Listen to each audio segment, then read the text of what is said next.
Welcome to the Cool Tools Show. I'm Mark Frauenfelder, Editor-in-Chief of Cool Tools, a website of tool recommendations written by our readers. You can find us at cool-tools.org. I'm joined by my co-host, Kevin Kelly, founder of Cool Tools. Hey, Kevin.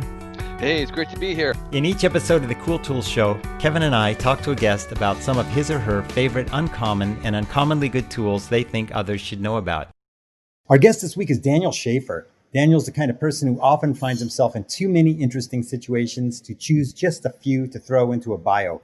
But through his photography, his writing, and the various nonsense in his pockets, you may be able to glean just a little bit about what he brings to the table.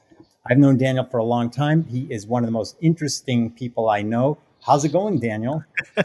Much appreciated. It's going good. Good to hear from you, Mark. Yeah, it's a real pleasure to meet you, and I can't wait to hear what you have for us. Absolute pleasure, Kevin. Daniel, every time I meet you, your pockets are full of like cool gadgets and stuff. I mean, you have like more everyday carry than I think anybody I've ever met. So maybe we can talk about that. Yeah. Let's dig into some of this stuff. Start by telling us about this flashlight you like. Yeah, so I'm definitely the kind of person who, like, even walking around the house on a given day, like for most people who would be in just like sweats and like a ratty old t-shirt, I still do my best to get dressed every day, even through all of quarantine and such. So yeah, I always have my pockets loaded down. Even at home, I have at least a pocket knife and a flashlight. Those are the two sort of core elements to any everyday carry for me. That I use more than almost anything else. The king of which most people treat as the pocket knife. But in my case, I would actually say the flashlight is the most important piece to my everyday carry at any given time. I can't even count how many different flashlights I've owned over the years. We were going through our earthquake kit, trying to see exactly how many we needed, and all those, they were all left over from like the early 2000s, big old D batteries and such. And without even needing to buy a single flashlight, I had about 15 I was able to tuck away into my family's earthquake kit, just without even hesitating. So the one, though, that has sort of earned my affection and my sort of trust, like the item that I trust more than pretty much any item in my EDC at this point, is a Raylight Gemini. Now, Raylight is a little bit of a smaller company. If I'm correct, it's only one or two guys. And they make a really, really premium product at an actually pretty reasonable cost. Now, flashlights, of course, you can just pop like a $5 flashlight in your keychain, no questions asked. It'll probably do 95% of what you need. But I'm definitely someone who's a little bit more rough and tumble with my gear. I use it very heavily. I use it as constantly as possible. And also, as a photographer, I actually often use my flashlights in my lighting. So the Gemini I have is actually a little bit different than your standard one. So the Gemini standard, when it's available, they're actually currently sold out, but they do sort of small runs every now and again. If you drop them a line, I'm sure they'll put you in the next list. But the Raylight I have, instead of having the 2000 lumen standard 3 LED that they offer, I actually opted to drop in a higher CRI, that's color reference index, set of LEDs. So they're not as bright, but they render color much more accurately. So it gives me the ability to, if I'm fixing wiring, if I'm sort of chipping around inside a piece of equipment that I really need to make sure that everything's the sort of the right tone and texture, or if I'm lighting a portrait, I can just as easily bounce this off of a white wall and get a nice neutral daylight cast that really does the skin tone of my subject justice, where most flashlights you won't be able to say that. So could you just describe the size and appearance of the flashlight for the benefit of the listeners? Sure. So the Raylight that I have is the orange Cerakote version. So this was a sprint run that they did. It's called an orange what? Cerakote. So Cerakote is a coating more commonly actually seen in the firearms industry. It's a very, very resilient, sort of slightly tacky ceramic micro coating that's embedded onto, in the case of this flashlight, titanium. So this flashlight in particular is, I'd say, about the length of probably just a roll, about the same width and length as about 3/4 of a roll of quarters. So I'd say it's about 2 inches long. about 3/4 of an inch in diameter, and it's incredibly solid. A lot of flashlights nowadays, of course, you find in aluminum or in very thin-walled titanium. Raylight opts for a much thicker gauge of titanium, so this thing is just overbuilt like a tank. This is the sort of thing you always see those commercials of someone running a flashlight over with a car or whatever it is. This one you could run over with a 747, and I'm sure it would be fine. What kind of batteries does it take? So the batteries are one of the only, I wouldn't say complaints, but one of the only caveats against it. So it takes IMR 18350s. So for anyone sort of in the flashlight world, that's sort of the half size of the more standard high-end rechargeable batteries. Are these rechargeable, the ones that you just mentioned? Yes, they're rechargeable. They're incredibly high fidelity batteries, so they last an incredibly long amount of time. And the flashlight itself has a processor in it that is able to modulate the power output so that it really is able to, even on the absolute bare minimum of juice, you can still get full power output for shorter bursts. It's a really impressive little system, but the only downside is if you're traveling or something like that, you usually have to bring the charger with you. And I definitely, when I travel for work or something like that, I always have a AA or a AAA flashlight that also lives in my camera bag just in case. And how long would the light last on one charge? Now that's definitely something that if you go to the specs on the site versus if you just go to real life, realistically, I charged this particular light probably in June last, and I'm using it daily. I'm walking around the backyard at night. We're all night owls at the Schaefer household, so often I'm walking out to the jacuzzi, or I'm just digging through some equipment bags that I could use a little extra light. And so it's definitely in daily use, but I've yet to need to charge it. I also often, when I ride my bike, I'll pop it on my helmet so I have a little bit of a POV light. And in that case, it's at full power for an hour or two on end. It can definitely get a little bit warm at that point. But I still have not needed to charge this since June. I'm sure it's due, but it has a really impressive battery life for the size and the overall sort of everyday carryability. And I should just mention we're in November right now, so that's about 6 months. Right. And what's this cost? What is the cost? So my particular one, because I was looking for the orange Cerakote version. I was having a little bit of a hard time finding it. And they actually were not currently doing an orange sprint run. I think the last time they did this in the orange specifically was probably in early 2019. Currently, I think the last two runs were satin finish and black Cerakote, but I really wanted the orange. I'm a sucker for orange. A lot of my Pelican cases are orange. I use a lot of high vis stuff in my equipment. So I dropped them a line, and Ian, the guy who runs the company, was incredibly nice and was willing to throw just one extra into the batch. So I paid a little bit of a premium, so I had what I wanted. In the end, I spent $170 when typically the flashlights come in around $110 to $130. It's definitely on the sort of mid high end for the flashlight world. In the everyday carry community, it is not surprising to see guys carrying $200, $400 Surefires, or even some of the more expensive stuff is almost in the $1,000 range for a pocket flashlight. I don't flex quite that hard, nor do I ever plan on it. But just as an honorable mention, the little keychain light that I have by Rovivon, which is just a mini USB rechargeable, lives on my keys and gets probably just as much use, and was only $30. So it really comes down to what your sort of everyday use standards are. And for something that rides in my back pocket literally every day, whether I'm leaving the house or not, $170 was a perfectly acceptable price for me. The replacement batteries, or having a swap battery, do you have an idea of what the batteries run? Are they like electric cars where most of the cost is actually in the battery? Or is this, or electric cordless tools, or are the replacement substitute batteries pretty reasonable? Yeah, you can definitely. The thing with when it comes to any of the sort of 1200 range of batteries, They do range in price. There are some higher end models and there are some lower end models. Of course, in the world of batteries, you get a lot of the sort of Wasabi off brands and stuff like that are actually quite reliable. But when it comes to flashlights, especially high output ones that can generate some heat, I tend to sort of go for the mid range, closer to name brands. In my personal one, I use Key Power batteries. That's KEEPOWER. Really, really reliable. I've yet to have one fail. I've yet to have one overheat. I've yet to have one rupture, which in the realm of long-term use rechargeables is an issue. And in the titanium flashlights, if they rupture, it's almost impossible to get them out. So it's worth finding a reliable brand. I think 2 of them cost me $30 at the time that I bought them.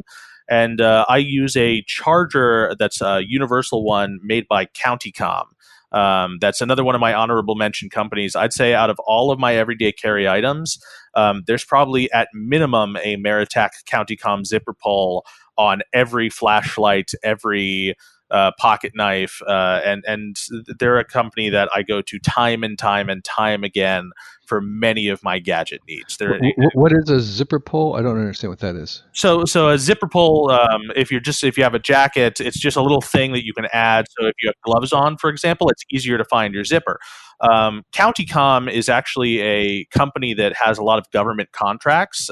So sort of mid-level military contracts, everything from radios to Molly gear for soldiers, various things like this. It's not strictly a tactical company because I'm not personally that big of a fan of tactical style EDC, which is definitely popular. But the zipper pulls, in this case, they have really excellent glow-in-the-dark sort of U-shaped, oversized zipper pulls. And I actually put them on all of my gear so they're easy to pull out of the pocket. The clip on the Raylight is pretty sturdy, so if it's in your pocket, it is not coming out. And without having the zipper pull, it can be a little bit of a struggle to get it out. But with the zipper pull, I just grab my finger, pop it out, and it's no problem at all. One of the I like little flashlights too, and I have them spread all over. But I have the much cheaper versions that run on a single AA. Yeah, And, I'm a huge fan of stuff like that. I'm a big fan of Phoenix lights for any of my. Yeah, I have some Phoenixes all over the house, basically. Yeah, but excellent one of my, lights. I've carried one of them my since high school. favorite flashlights is one that fits in a coin pocket. Yes, It's really, really tiny, and I found that was actually the place I wanted to carry a flashlight. Was it's very accessible and very tiny, and it's not like one of those photon things that tiny. It was a little bit bigger and a little bit more powerful, and so I wonder if that's in your toolkit as well. absolutely.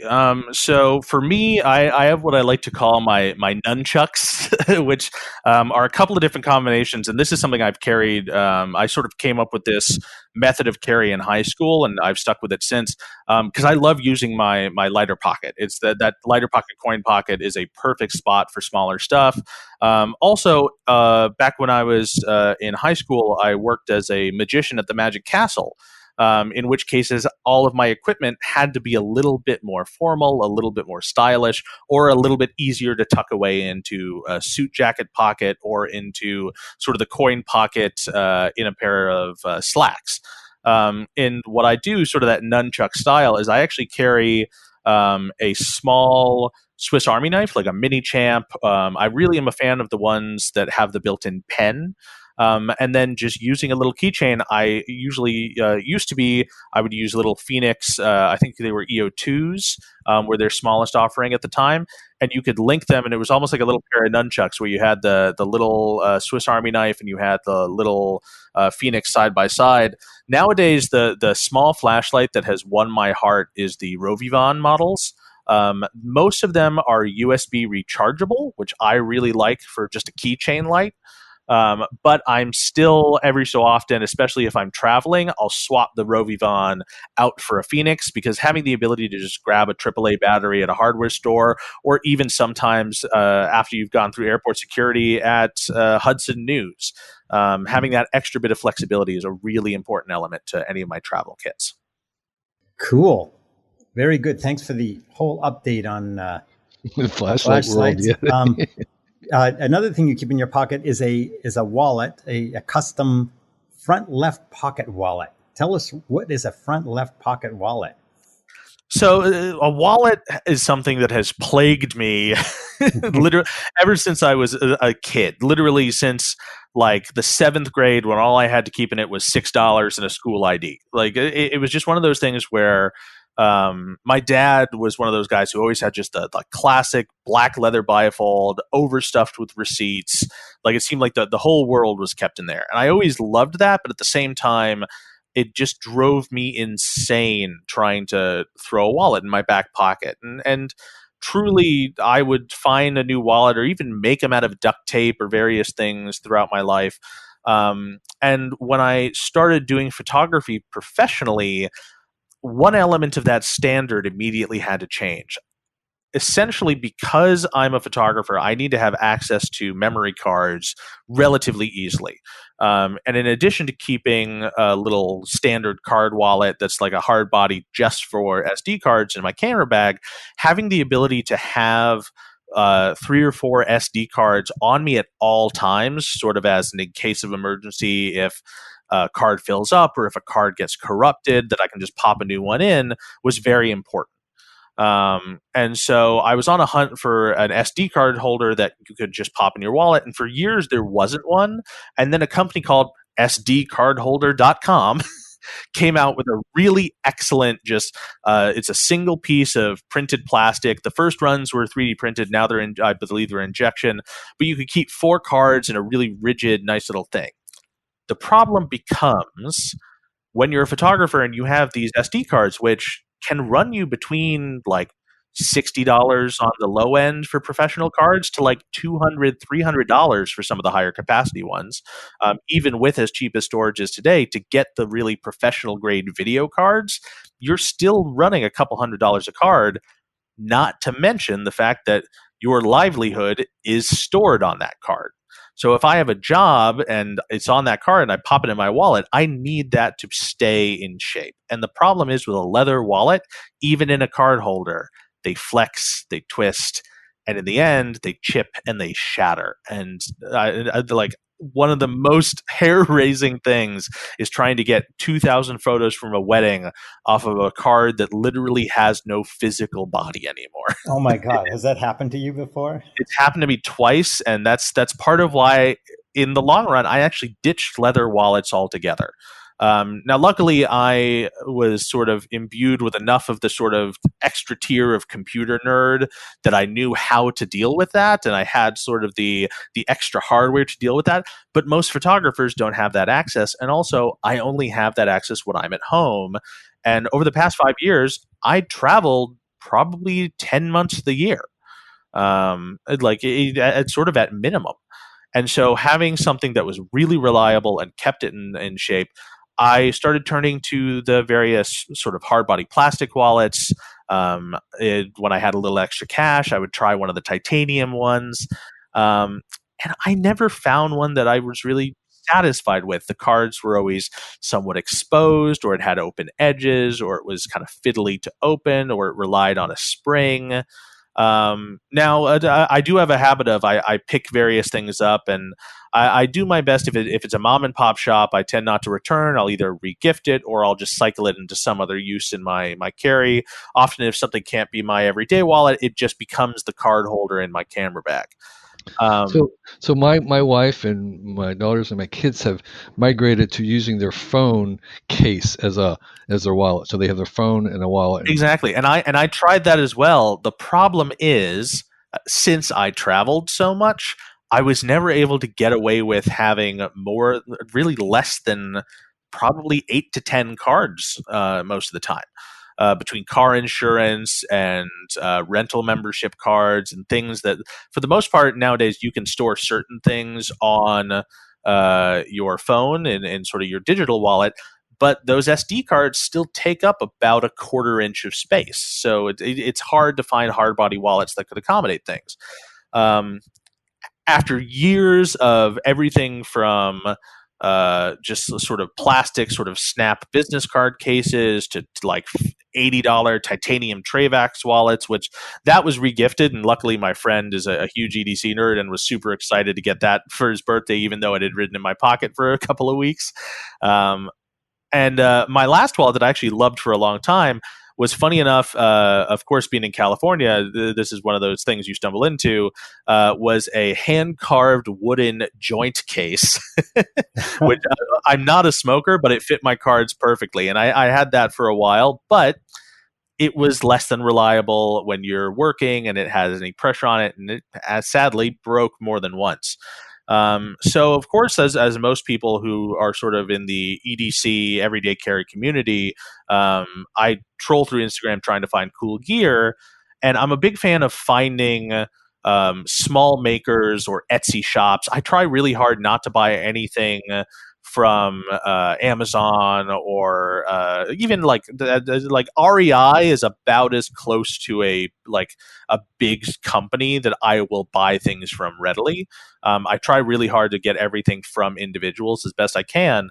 And one day I was scrolling through and I saw this really excellent front pocket wallet. And I'm not the kind of guy who keeps a wallet in his back pocket. I just find it uncomfortable. So my wallet's always ridden in my front left pocket.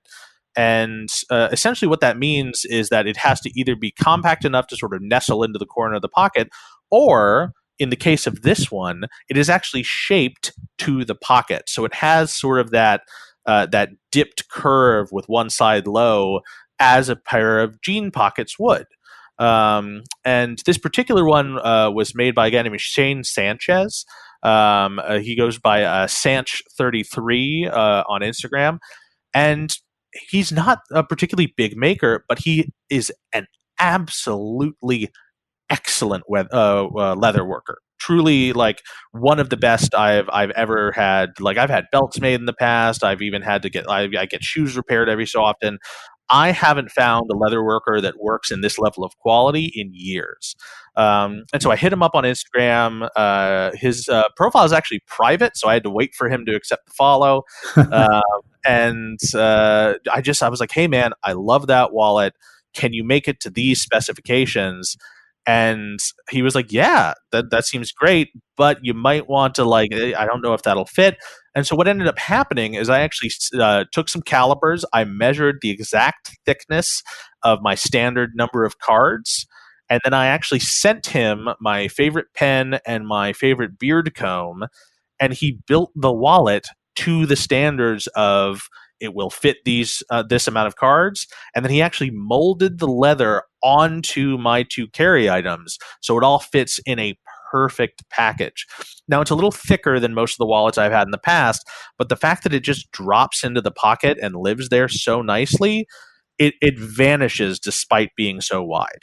Well, that's a great suggestion. And what does it cost? So this one, again, for me, I'm more than happy to spend on custom work, especially if I'm supporting someone who this is something they do either for a living or if it's something they do as sort of a side hustle. And I was so impressed by the quality that I did not hesitate to order it. In the end, it cost me $125, not including having to ship my gear to him, which probably only cost like $10. So definitely a little bit more on the expensive side for a wallet, but not really. In comparison, if you're getting a handmade leather wallet, you're sort of in the 200 range. If you're getting any of those titanium wallets, even off of any of the Kickstarters, you're easily at $80, if not $200 to $400 for some of the fancy custom versions. So at $125 and just like a dude putting this together in his just the level of quality, like the smooth fused edges of this leather are honestly better than some Italian shoes I've seen going for $2,000. That sounds great. So what's your third tool that you wanted to tell us about? So again, I chose to feature items that were sort of customized, things that I got from smaller makers. So like I said, the Raylight is a one-man company, if not just a little larger. Shane is literally a dad with an Instagram page who just killer work. And the third one, sort of my holy grail.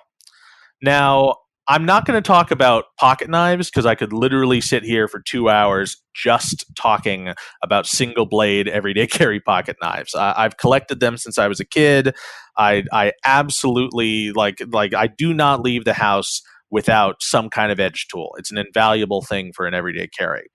That being said, I really like the ability to carry pliers. I like having scissors. I like having tools of sort of varied uses that a single edge can't necessarily do, or I need a little bit of leverage on something. So I've carried everything from the Leatherman Skeletool, the Wave, dozens of Swiss Army knives over the years. And I've always had trouble finding something that didn't feel redundant. So if you grab pretty much any multi-tool, aside from maybe the Skeletool, the Leatherman Wave, the blade is not great. And so often I just don't really want it or need it. I already have a single blade pocket knife riding in my right pocket. And so I've been on a quest literally for almost 10 years trying to find the perfect Swiss Army knife. And what I've been trying to find, and this is a thing that's it's sort of been quiet in the everyday carry community literally since I was in high school, but has now showed up a little bit more in the premium market, are customized Swiss Army knives. You can follow the hashtag custom SAK, and you'll see really impeccable work by guys like Beaver Blade Works, by any number of different makers, and they come at a pretty serious premium. Now, these tools have custom scales, they have different tool sets, and literally these guys are able to take like, I want this tool, this tool, this tool, and I want G10 scales, or I want. But what does I'm not sure what a scale. What do you mean by scales? So on the Swiss Army knife, just the handles, like the red pieces of plastic. You can pop those off pretty easily. Are those called scales? Yes. And once they get interchangeable, people mostly call them scales. And most of the guys, when you see the custom ones, they're throwing titanium on. They're throwing on like stuff like G10, which is a high grip plastic that you see a lot in pocket knives in the gun world. So like there's all these really, really excellent options, but they come at a serious premium and in very small batches. Guys like Beaver Blade Works. Right. Is the idea that they start with an official kind of Swiss Army knife, and then they either modify the outsides or they add different tools onto the interior? Is that the general idea? Exactly. So the simplest version is just a scale swap. So you take a completely normal, something like a Super Tinker or a Spartan, like some of the more classic Swiss Army knives. You just pop off the red scales and you epoxy on a fresh set of really nice polished titanium, something bead blasted maybe that's a little more rugged, or swap it out for G10, which is still plastic but much, much grippier and more durable. Now, once you get into the slightly more complicated versions, they're actually taking apart the tool, drilling out the rivets, and can change the tools themselves to make combinations that don't actually exist in the standard Swiss Army knife catalog. So you'll see stuff like electrician blades, or sometimes even full-size pocket knife blades, like from Spyderco Delica or Spyderco Urban, which is a full-size $150 knife, but they've taken the blade off of that and actually sandwiched it into a Swiss Army knife, which they're called Spidey sacks. They look hilarious, but honestly, I really want one still. But all of these come at a pretty serious premium. If you're looking into the custom SAK market, once you get into those tool mods, kind of a minimum is $200, $300. Is this much of a do-it-yourself kind of thing where people are, kind of having YouTube channels where they're showing you how they do it, or is this more like these are craftsmen who are doing this for like an Etsy, like a side hustle or something? So it's sort of a yes and no to both. And so essentially, if you're just doing scale swaps, often what you do is they literally just send you in the mail the scales, a little tube of like the 2-part mix epoxy, and that that's a DIY. You can do that at home yourself, no problem at all. You could even like acid wash the tools or something yourself. There's all sorts of cool finish things that are definitely DIY. Sadly, there's not really that big of a YouTube scene for stuff like this. The closest I would say is like Blade HQ, which is one of the bigger pocket knife buying sites. Has a really excellent series where they show you how to stonewash things and how to acid wash and like grind G10 or make canvas micarta, which is sort of a pressure epoxy linen handle material. So there's a little bit of DIY. But once you get into the tool swaps, that is definitely a specialized artisan style of modification. It requires a drill press. It requires some pretty serious measuring tools because the tolerances on a Swiss Army knife, a thing that your great grandfather had in his pocket, are higher than much people would expect. There is very, very little margin for error when you're modifying those tools. And so back to the tool that I chose, the tool I've been looking for, literally for 10 years, was a full size, not a keychain size, but a full size Swiss Army knife without a blade, with both pliers and scissors. This does not exist and has not existed in any catalog that Victorinox, Wenger, any of the Swiss Army knife companies have ever put out. It always has an edge. They do make smaller tools, like keychain size tools without a blade, but those are not what I'm looking for. I was looking for something that had like the really excellent 91 millimeter pliers, the matched scissors, and it really as few tools as possible in addition to that. So I started this off hitting guys up on Etsy and via Instagram literally when I was like 16, 17. Like it started even actually prior to Instagram and stuff on like Blade forums or on Tool Geeks, a website that's now gone called toolgeeks.com. I think at least in the iteration I knew it is no longer existent. But every time I would hit up guys who really did impeccable work, they would tell me it just can't be done. Reason being, the scissors and the pliers, when you get the Swiss Army knife, they have these back springs, and the thing that gives the scissors and the pliers the proper leverage is the fact that they are paired on that same back spring with the blade, and that all the other tools you can drop into that slot are too thick and do not allow you to do the modification. And so I've asked literally if there is someone on Instagram or Etsy at this point, I have asked them if they could do it, and not once have I gotten the answer yes. Then I stumbled upon, again, just going through sort of other guys' pages, a build that a guy had taken a full-size pair of pliers and dropped it in next to a Spidey blade. So a Spyderco Urban blade that had been dropped in. And I looked at it and immediately saw that there was no second spring blade that is what typically would be required to mount the pliers. I immediately messaged the guy who posted it and said, hey, where did you get that? Because no one was tagged. He told me it was a guy named Toolsalot. That's Toolsalot. Shane, the guy who made my wallet, private page, but once you open it up, you see plenty of his work. Really, really excellent photos. If you go to Toolsalot, it is a blank profile. Excellent, excellent work, but nothing on the page. I know nothing about the person who made this tool. So I messaged them and said, hey, I'm looking for kind of a specific thing. I want a full-size Swiss Army knife with scissors and pliers and as few other tools as possible, no blade, and brass scales. Without any hesitation, the guy said, oh yeah, no problem. A week later, he sent me photographs of the exact tool I had been praying for the entire time. It had everything I needed. It has just the pliers, the small screwdriver, the small can opener, the full-size scissors, and the corkscrew. That's truly as few tools as you could throw onto this thing and still have it function. And how much was it? How much was it?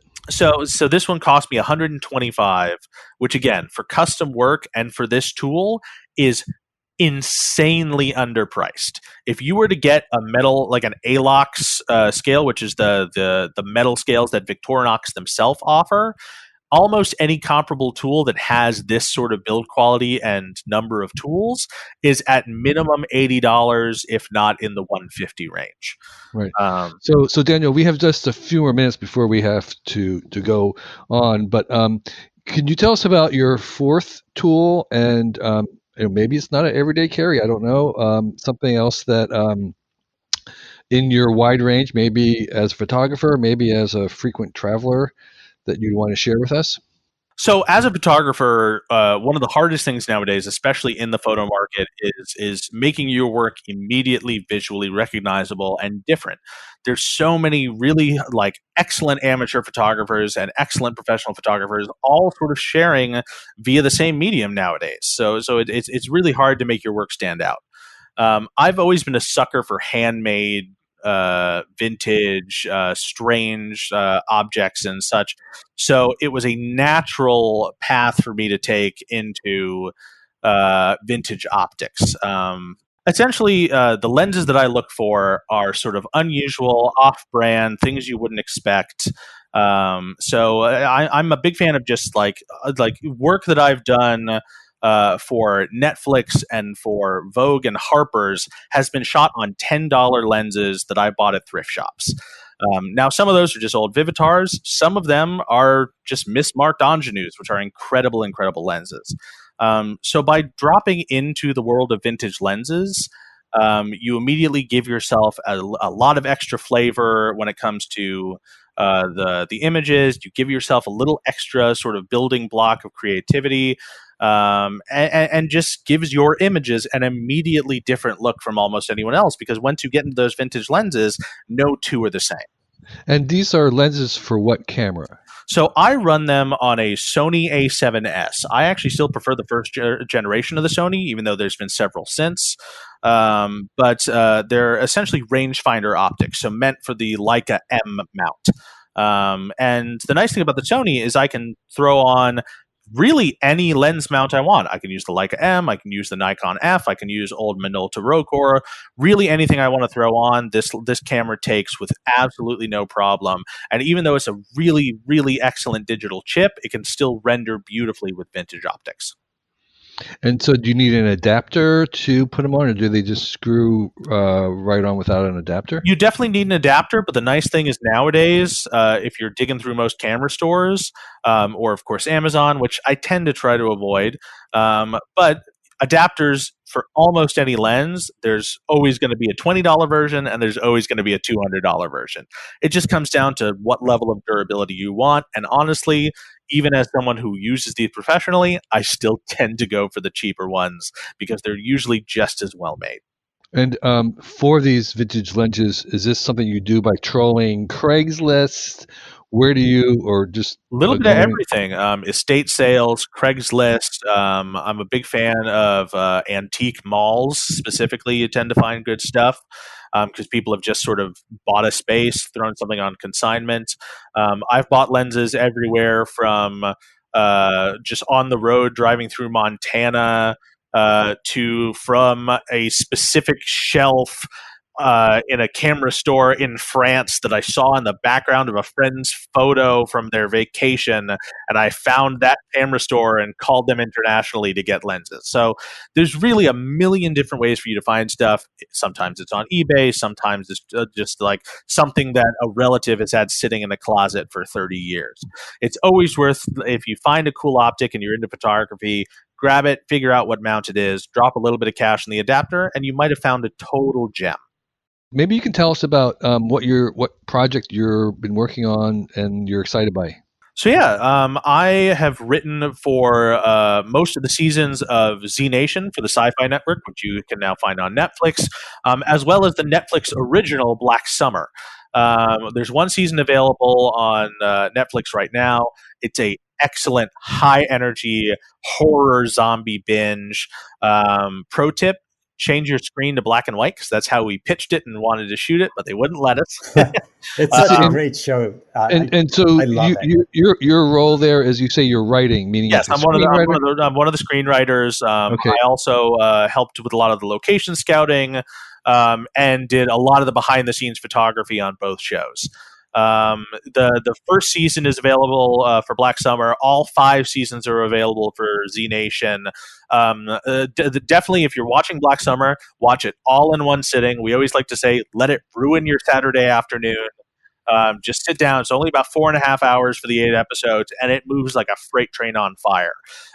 Now, our second season was in production at the beginning of the year, and of course, had to halt because of quarantine. Now, we shot up in Calgary, Alberta, which luckily they did an amazing job at managing the crisis in that city. And they were actually able to get back into production after a couple of weeks of quarantining some of the American crew. And they've actually just finished filming the season. We were one of the first Netflix shows, if not the first, to resume filming. And we finished filming. Everything's in editorial now, and hopefully we'll be seeing season 2 sooner rather than later. Well, I look forward to that. I really do. Didn't know about them, and now I do. So I appreciate your alerting us to them, and knowing that you were involved is double the pleasure. So thank you for sharing with us your pockets full of treasures. We really appreciate it. Thank you so much, guys. I appreciate you letting me rant on all the lovely nonsense I choose to carry with me. So awesome, Daniel. It's always great catching up with you and finding out what you're up to. And yeah, again, just my recommendation for Black Summer. Carla and I loved it, and we've been bugging you a long time about the next season. So I'm so glad it's really happening. Thanks so much. We're rubbing and ready to see it ourselves. Cool. I hope everyone who's able to check it out really enjoys it. Hey everybody, it's your host Mark, and I wanted to thank you for listening to the Cool Tools Show. And I also wanted to let you know that we've got a lot more going on at Cool Tools than just this podcast. We also have the Cool Tools website, which has a new tool review every day, and you can get there by going to cool-tools.org. We also have 4 different newsletters that you can subscribe to, and you can subscribe to those from the Cool Tools page. We have this podcast that you're listening to right now. We also have a YouTube channel where we review tools. Check that YouTube channel out by going to youtube.com/cooltools. And one of the things I'd like to ask you is, if you're really enjoying everything that we are producing, go to our Patreon page and support us there. You can sign up and give us as little as $1 a month, and that would mean a lot to us. The money that we get from Patreon goes towards a lot of things. We transcribe our podcast interviews so that you can read them online. We pay for editing of our podcasts and for our videos. We pay our contributors.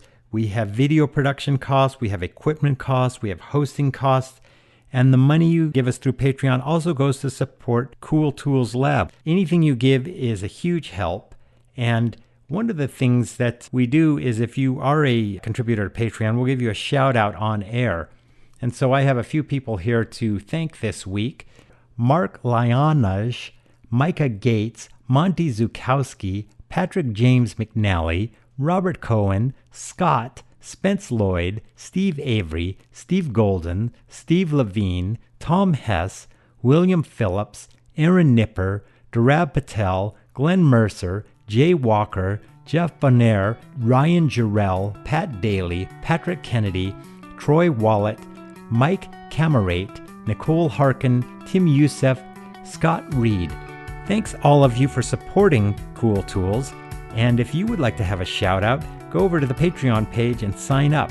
And thanks for listening to the Cool Tools podcast. We'll see you next week.